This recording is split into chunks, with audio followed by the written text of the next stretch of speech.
Lempar dengan niat kan memperbaiki lingkungan sekitaran, bukan dengan mencelakakan. Karena dia, ya Allah, mohon wafatkan dia ya Allah saat ini juga. Oh, bismillah ya Allahu akbar, wafat. Bismillah ya Allahu akbar, wafat kamu. Dosa Anda. Minta hilang. Sehingga Anda bersih, yang lain juga baik. Jangan berharap Anda selamat, yang lain celaka. Dosa Anda. Apa Anda kira surga cukup untuk Anda saja? Doakan tetangga Anda. Bahkan yang belum mendapatkan hidayah, ya Allah sentuh hatinya, kuatkan dia untuk mendapatkan hidayah. Ya Allah berikan kekuatan dia untuk mendapatkan nilai keislaman. Terakhir ulah orang-orang jauh yang kadang memberikan pengaruh-pengaruh dalam kehidupan. Sekarang jauh terasa dekat, medianya banyak, media sosial. Dari media sosial kadang-kadang muncul setan masuk, retak hubungan rumah tangga, dan seterusnya. Maka dari situ dudukan semuanya itu. Faman ta'ajjala fi yawmaini fala itsma alaih. Kalau hari yang kedua dia merasa sudah cukup nih, saya tahu inti kehidupan ini, saya mengerti, dan mudah-mudahan ada prinsip kebaikan yang saya bawa pulang. Selesai dia tinggalkan itu, selesai hajinya, tinggal tawaf ifadah. Tapi kalau belum ditunaikan. Tapi kalau dia masih merasa ada yang belum selesai, teruskan sampai hari yang ketiga, lengkapi. Nafrfani, sempurnakan, lontar. Begitu selesai, Anda merasakan perubahan dalam diri Anda. Maka hidup Anda lebih baik, yang kotor hilang, yang jelek hilang, yang muncul yang baik-baik saja. Nah, lihat sini, sesuatu yang kotornya hilang, yang buruknya hilang, tersisa yang baiknya, atau kebaikan yang muncul setelah yang jeleknya hilang. Itu dalam bahasa Arab disebut dengan birrun namanya. Birrun, ba dengan ra, ya, birrun, bahasa Arab ya, kebaikan yang muncul setelah jeleknya hilang. Ingat, ini bahasa Arab, bukan bahasa yang lain. Ini ada bir nih, Masya Allah, minuman terbaik setelah jeleknya hilang. Lok, dosa. Bukan itu yang dimaksud, ini nggak ada hubungannya. Birrun ba ra, tasdid di huruf ra. Ini menunjukkan sesuatu yang baik setelah yang buruknya hilang.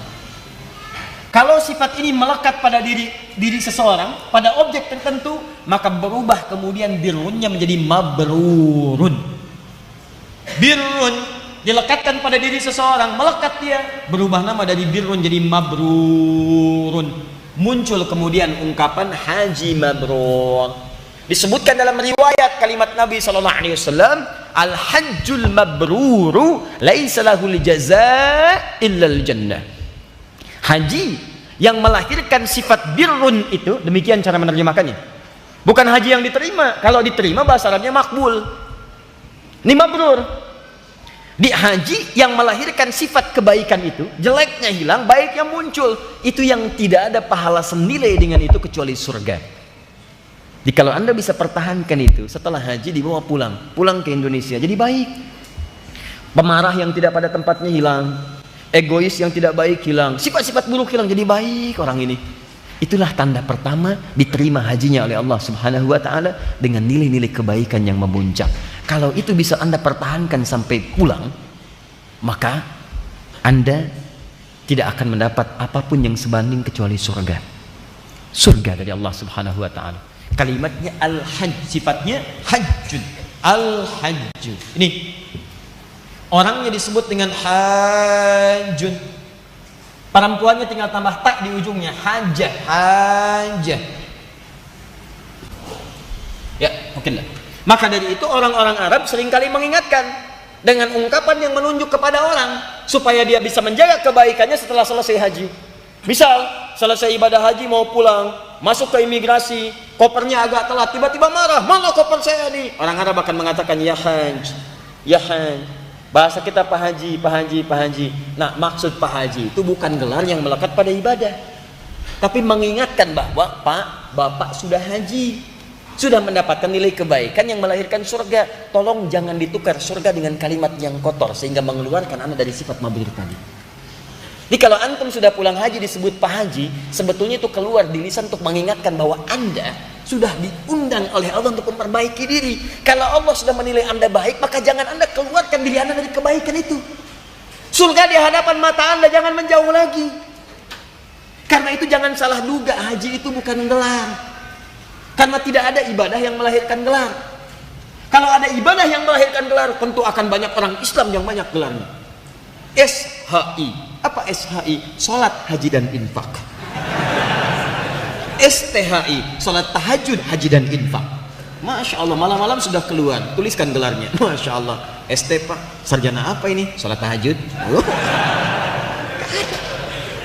Pernah dengar bapak sholat, ibu infak? Tidak ada.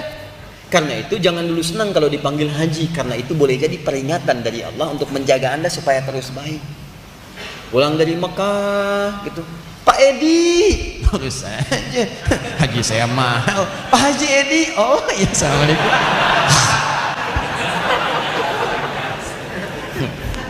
30 juta saya haji, nggak disebut nama saya. Yang seperti itu yang jadi masalah. Paham ya? Maka itu diantara esensi yang kita bahas pada malam hari ini. Karena itu kami pesankan pada setiap yang akan berangkat atau kita yang sedang berusaha sekarang. Karena ternyata saya tutup ayatnya tadi yang saya janjikan, Quran surah 3 ayat 92. Lan tanalul birra, birrun, puncak kebaikan, hatta tunfiqu mimma tuhibbun. Kamu tidak akan pernah mendapati puncak kebaikan tertinggi yang menghilangkan semua sifat-sifat buruk sebelum mampu menginfakkan berbagi apa yang kamu paling cintai. Tidak mudah menginfakkan apa yang paling Anda cintai. Tidak mudah. Ada yang suka dengan mobil, tiba-tiba diinfakkan untuk rumah Quran. Itu tidak mudah. Ada yang suka dengan perhiasan, tiba-tiba diinfakkan untuk fisabilillah. Itu tidak mudah. Renungkan pada diri Anda. Tapi jangan salah kesimpulan. Oh, saya sangat cintai istri saya. Allah, bagaimana saya bisa infakkan dia? Tidak. Bukan seperti itu cara kesimpulannya ya. Pulang-pulang saya infak, Ustaz, siapa? Istri saya. Tidak. Bukan itu. Nah, dan infak terbesar adalah infak usia yang Allah berikan kepada kita untuk digunakan untuk beramal saleh. Maka gunakan sisa usia hidup kita untuk mendekati Allah Subhanahu wa taala. Jika Anda merasa dulu sudah banyak yang sia-sia, maka orang cerdas akan mengatakan sisa hidup jangan disia-siakan lagi. Kalau Anda merasa kemarin belum baik dan sampai saat ini banyak kesalahan, merasakan bahwa banyak lumuran dosa, maka sisanya jangan disia-siakan lagi. Ini kan aneh, sudah tahu banyak dosa, besoknya masih berdosa lagi. Sudah tahu banyak salah, besoknya masih dikoleksi. Sudah tahu banyak berbuat maksiat, besok ditambah lagi. Ya kapan Anda masuk surganya? Kapan jadi baiknya? Mesti ada satu bagian dalam episode kehidupan kita dituliskan kita sebagai orang baik. Dan pastikanlah episode itu adalah akhir dari kehidupan kita, sehingga predikatnya berubah menjadi husnul khatimah. Jika Anda belum mampu berlomba dengan orang soleh meningkatkan kualitas hidup, maka berlombalah dengan para pendosa untuk banyak bertobat dan beristighfar pada Allah Subhanahu wa taala. Insya Allah semua turunan ini nanti praktikalnya akan dipraktekkan hari Sabtu pagi jam 8 sampai jam 10. Silahkan bagi yang ingin bergabung langsung di sini. Tempatnya bukan di dalam masjid, tapi akan di luar area masjid.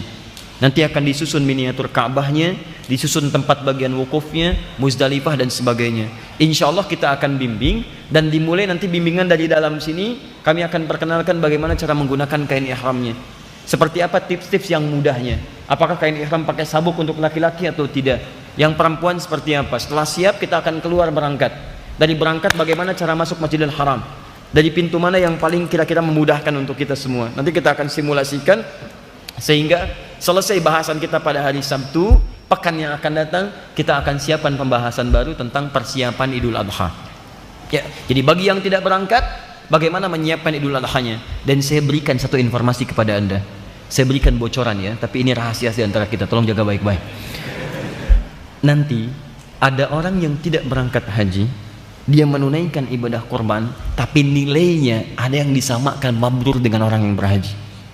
Nanti saya tunjukkan kepada Anda dalilnya dari Qur'annya, dari hadisnya, sampai bagaimana prakteknya. Nanti kita akan bacakan serial dari buku yang telah kami tuliskan.